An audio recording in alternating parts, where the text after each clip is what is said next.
I want to hear this correctly. Yes. Okay. We know from the DMED database, the military's database, which we're looking at because that's our plaintiff class, that in 10 months of 2021, so not even the complete year, all causes, morbidity and mortality had increased, according to the military's own numbers, by 1,100%, 1,100% over 2020. Among who? What was the population? Between 18 and 40 was the DMED population, if memory serves. In the military members. Military members. I'm telling you. Yes, that's what I'm telling you. That is the database that we're operating on. 1,100%?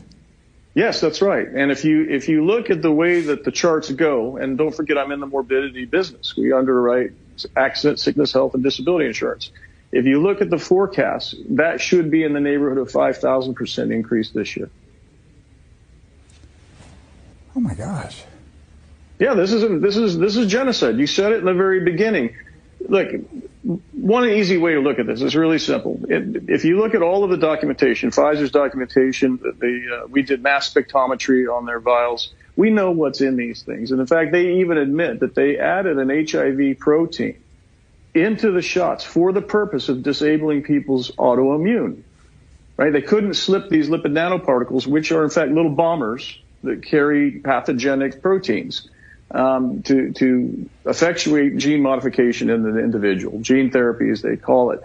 In order to get those lipid nanoparticles past your cellular defense, your body's defense, they had to disarm your immune system.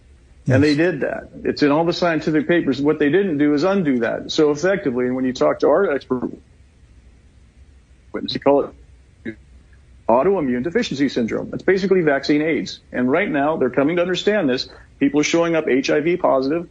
People with 3 shots have no immune system left over whatsoever. There is no other way to characterize this other than intentional homicide, the unlawful taking of a human life, except that it's in large numbers, which makes it a genocide. So this is criminal, and we actually filed a criminal complaint. We created one in March of 2021. 20,000 of them were downloaded and filed all over the United States and the world, and until very recently, no law enforcement would take up the case or even investigate it. That's called a conspiracy. It's a very grand conspiracy. Yes. A vaccine-delivered AIDS epidemic. That's right. That's correct. In fact, what's really odd about that is now they're starting to open up the FEMA death camps, as I call them. They're quarantine centers under the intergovernmental agreements. And you will note, and I'll send you a copy of one, that the camps are not to discriminate for purposes of infectious disease, for purposes of who gets quarantined and who doesn't. They're not allowed to discriminate against people that are AIDS positive, HIV positive, because that would be the entire population of people that got those shots, particularly the Pfizer or Moderna shots. We know that those are the HIV proteins that they put in there in order to disable the immune systems. And the vaccinated people, not knowing, they don't know that their immune system has been turned off. No. Then they're now vulnerable to all kinds of viruses and germs. That's right.